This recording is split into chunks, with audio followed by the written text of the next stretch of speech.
tema, pregunta de investigación, estamos parados porque tenemos un marco teórico. Lo que hay que definir es el diseño de investigación que vamos a utilizar. Y el diseño de investigación va a referirse al modo en que yo voy a abordar ese fenómeno, esa realidad en particular. Los diseños de investigación van a ser flexibles y abiertos. Vieron que en general en las exactas los diseños son más bien cerrados, como primero pongo esto adentro del tubito, después pongo esto otro, después le mido a tal momento, después saco un gráfico y así. Bueno, acá son mucho más flexibles y abiertos. Y ese diseño de investigación va a tener que ver con lo que yo entienda en términos de lo teórico, pero también de los datos que voy a tomar, o sea, de la empiria, y también va a tener que ver con la relación que establezco entre sujeto y objeto. Porque, por ejemplo, yo podría ser, como comentaban recién, el o la docente del curso que voy a investigar sobre mi propia práctica. Entonces ahí va a haber una relación subjetiva muy fuerte sobre lo que estoy investigando. Va, en función del enfoque, va a adquirir un significado diferente el diseño. Esto que les decía antes, son los diseños en biología, me imagino, son como más estructurados, ¿no? Cuando uno tiene que seguir un protocolo, por ejemplo, para medir, no sé, glucemia en ratas. Bueno, tiene ahí un diseño de que primero voy a hacer esto, después voy a hacer lo otro, los datos que voy a obtener son estos, etc. Acá va a ser bien distinto. Acá hay una serie de posibles diseños. La verdad es que si uno agarra un libro de metodología de investigación educativa, cada autor piensa los diseños de manera diferente y les pone nombres diferentes. Yo acá hice como una recopilación de un par de autores. No voy a ahondar en todos, pero cada uno de estos diseños va a tener sus particularidades. Y va a tener sus particularidades tanto en la toma de datos, como en los análisis que se van a hacer de esos datos, como en los instrumentos que se usen para recolectar los datos.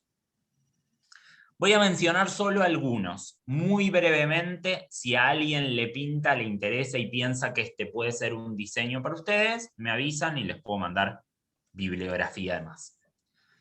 Hay un diseño que es el basado en la teoría fundamentada. La particularidad que tiene este diseño, la propuesta que hacen los autores que trabajan con este diseño, es que en función de los datos que yo tenga, voy a construir una explicación, una teoría, unas ciertas categorías. Fíjense que es bastante al revés del modo verificacionista, donde yo ya tengo un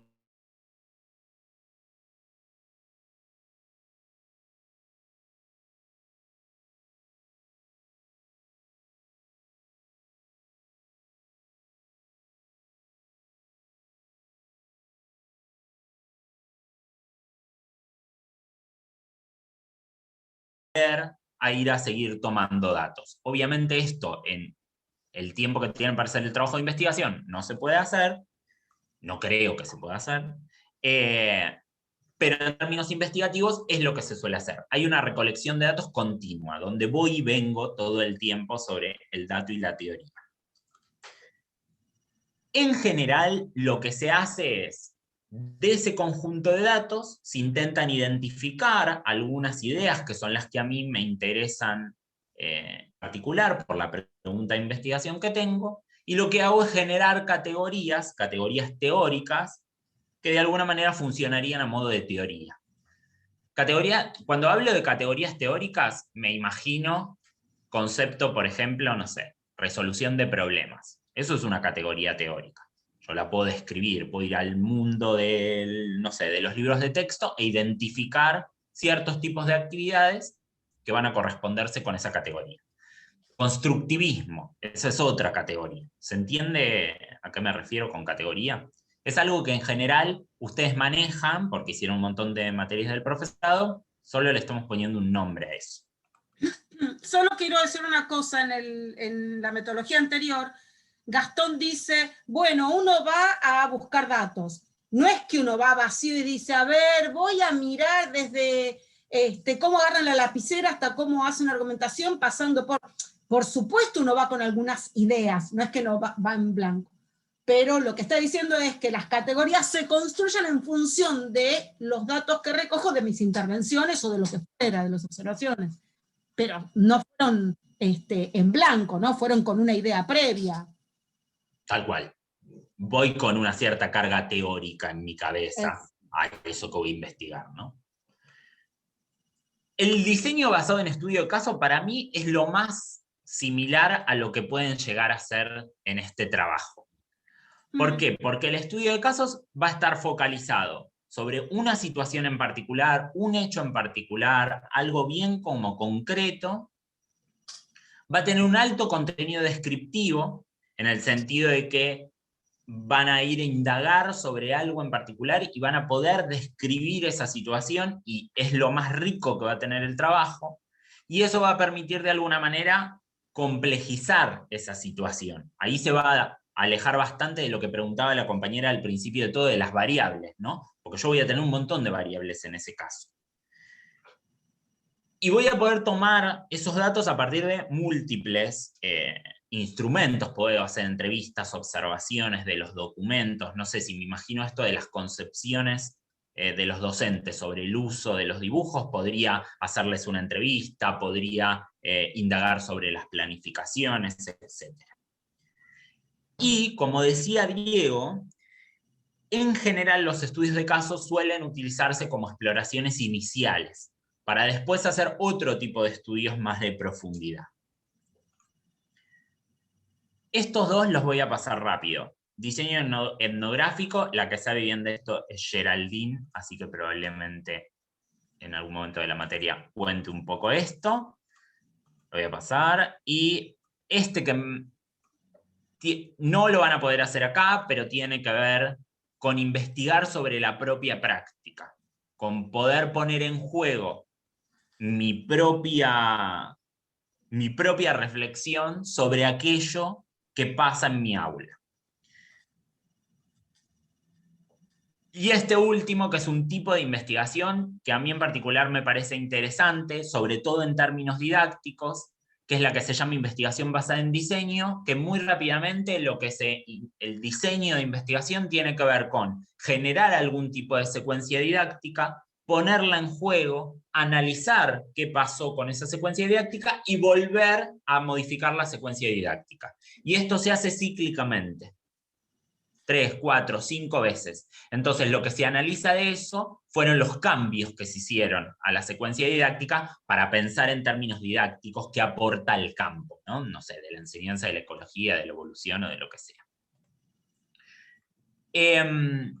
La pregunta acá, media ficticia, porque los pasé rápidamente, es qué posible diseño podrían hacer ustedes. El de comprender las concepciones, se me ocurre que podría ser un diseño basado en teoría fundamentada, donde yo tomo algunos datos sobre las concepciones de los docentes y construyo algunas categorías, o podría ser un diseño basado en el estudio de casos, donde voy a indagar sobre algún docente en particular y su concepción sobre el uso de dibujos. Bien. Algo que sí les sugerimos que vayan pensando es en la muestra que van a utilizar para su trabajo. La muestra tiene que ver con quién voy a analizar. Por ejemplo, en el ejemplo que yo les planteaba antes, de la población de docentes, sobre las concepciones de los docentes, yo en particular me voy a detener en docentes de 2 escuelas de Capital, porque son amigos míos, amigas mías, y es en donde trabajo, por ejemplo. ¿Sí? Entonces hay que definir cuál va a ser esa muestra, sugerencia, que la definición sea en función de aquello que puedan ustedes hacer en este trabajo, ¿no? Estoy hablando de personas, pero la muestra también podrían ser libros de texto, no sé, de los 90 de Santillana. Podrían ser los programas de 2 escuelas de la materia radiación y vida, por ejemplo, de una materia de Capital, de la ANES. No es necesario que sea estadísticamente representativa, sobre todo en las investigaciones, en las investigaciones cualitativas, porque no estamos pretendiendo generalizar. No solemos definir un tamaño a priori, sino que esto va a tener que ver con el tipo de estudio que se haga y con las posibilidades que yo tenga de volver, ¿no?, sobre las diferentes muestras. ¿Qué voy a analizar de la muestra va a ser lo que nosotros llamamos las unidades de análisis. Podrían ser las explicaciones, podrían ser las concepciones, podrían ser las actividades. Obviamente, lo que yo analice va a poder cambiar en función de lo que lea, de la lectura que tenga, ¿sí? Porque quizás voy a encontrar que es más fácil indagar sobre tal o cual cosa, o tal cosa ya se indagó un montón, etc. No sé si pienso en indagar las concepciones sobre fotosíntesis. Hay 500.000 trabajos sobre las concepciones de la fotosíntesis. Entonces quizás cuando los empiezo a leer puedo encontrar para dónde ir. ¿Se entiende? Bien. Por ejemplo, si yo quiero investigar las concepciones de estos docentes sobre el uso de los dibujos, probablemente los ponga a explicar algo y en función de eso voy a indagar las concepciones. Vayan pensando, para no tener un 1 al final de la clase, qué muestra ustedes utilizarían y qué posibles unidades de análisis se les ocurren que pueden usar. Una pregunta, en el ejemplo que acabas de dar, ¿las explicaciones serían la unidad de análisis? Yo diría que sí. No sé qué piensa el resto. Para mí las explicaciones son tu unidad de análisis y las concepciones es una inferencia que vos haces sobre esas explicaciones. No puedes acceder directamente a las concepciones de la gente. Entonces, de alguna manera es tu inferencia, no es tu unidad de análisis. Pero se puede discutir. Es discutible. Probablemente vayas a algún libro de metodología y encuentres que sí se puede. Pero es cierto que lo que plantea Gastón, uno podría decir, del análisis de estas explicaciones, yo infiero que la concepción que tienen los estudiantes es que los ecosistemas nunca están intervenidos por el hombre, que yo invento, son solo naturales.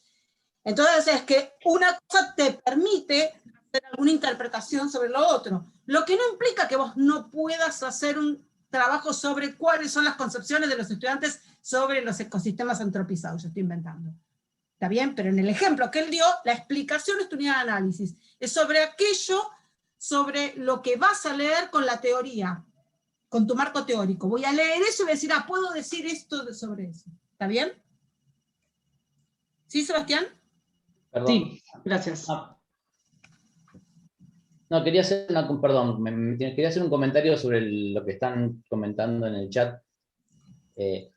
No lo veo, Una cosa que perdón. me parece importante, digo, para que tengan en cuenta, es que ahora Gastón está como haciéndoles una presentación que se mueve como en dos niveles. Por un lado, les está contando algunas cuestiones que tienen que ver con la generalidad de la investigación cualitativa, educativa, y por otro lado, hace como algunos puentes con algunas cosas que ustedes van a tener que hacer concretamente para realizar su propio trabajo.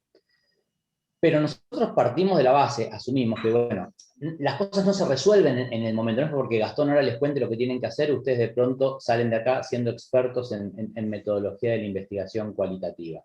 Ustedes se van a juntar con su grupo, se van a poner a armar estas cosas, van a volver a mirar el PowerPoint que Gastón les subió, y entonces ahí van a decir, claro, acá tendríamos que estar pensando en tal cosa, yo entendí esto otro, y lo van a discutir, van a tener una tutoría, y le van a preguntar a su tutor, che, nosotros no tenemos claro, tal dice tal cosa, yo entendí tal otra cosa, ¿por dónde va esto? Van a volver a ver PowerPoint, van a revisar la clase, o sea, hay mucho trabajo de ustedes en todo esto, o sea, acá queda esto como una base teórica que les queda de referencia, a la que ustedes pueden volver todas las veces que les haga falta, gracias a esto de la asincronicidad de las cosas, que esto después la clase queda grabada en video y la pueden acceder vía el campus virtual, tienen el PowerPoint subido, entonces ustedes pueden volver a esto todas las veces que les haga falta y van a tener que discutirlo al interior de su grupo. Y muchas de las cosas que está comentando Gastón ahora van a ir cobrando más relevancia a medida que ustedes lleguen a esa etapa de su trabajo.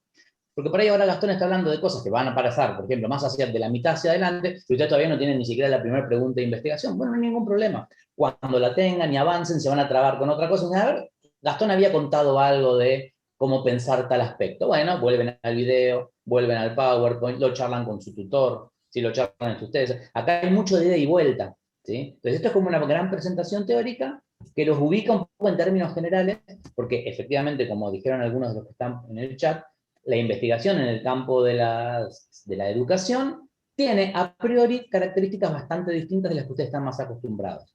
Eso es entre comillas. Podríamos discutir sobre filosofía de la investigación y hay muchos autores que proponen que en el fondo no son tan distintas las cosas, pero digamos, vamos a quedarnos en un primer orden. A primer orden son dos campos medio que no se solapan demasiado, ¿no? No sé si Gastón, si a vos te parece lo mismo, pero en principio va un poco por ahí. Esto es material para que ustedes puedan ir volviendo y que va a cobrar mayor significado a partir de que ustedes se vayan metiendo en hacer estas cosas, ¿sí? Sí, y si no, ya se dan cuenta que es un laburo enorme y dejan la materia y tenemos menos cantidad de grupos para tutorial y eso, y sería mucho más fácil, ¿no? Eso no es mala, esa no es mala. Es que ese era el objetivo subyacente de la presentación Bien, también, eso está ¿no? muy bien, muy Que bien. digan, uy, no, esto es un embole, es un Me montón. conviene el chau. año que viene, más tranquilos, inclusive en otra universidad. Bien, Sí. una cosa, justamente porque sabemos que es complejo en términos de cómo venimos nosotros exacto, bien pedagógico, Mariana, pedagógico e inclusivo, en términos de que uno viene de ciencias exactas, entonces ahora estamos en una disciplina que es social, entonces bueno, hay todo un cambio de cabeza. Recién discutíamos con una de las Priscilas en qué procesaba, ella decía que hay que procesar datos, yo le decía que hay que procesar todo este material, todo este enfoque. Bueno, es por esa complejidad que decidimos que era la primera clase, como para que ustedes vayan como pensando en este ejercicio que les propone Gastón. Bueno, pienso en un tema, a ver qué pasaría. Esto de que esté filmado y que esté el PowerPoint es como para que vayan tranquilos y tranquilas en algún momento haciendo este recorrido.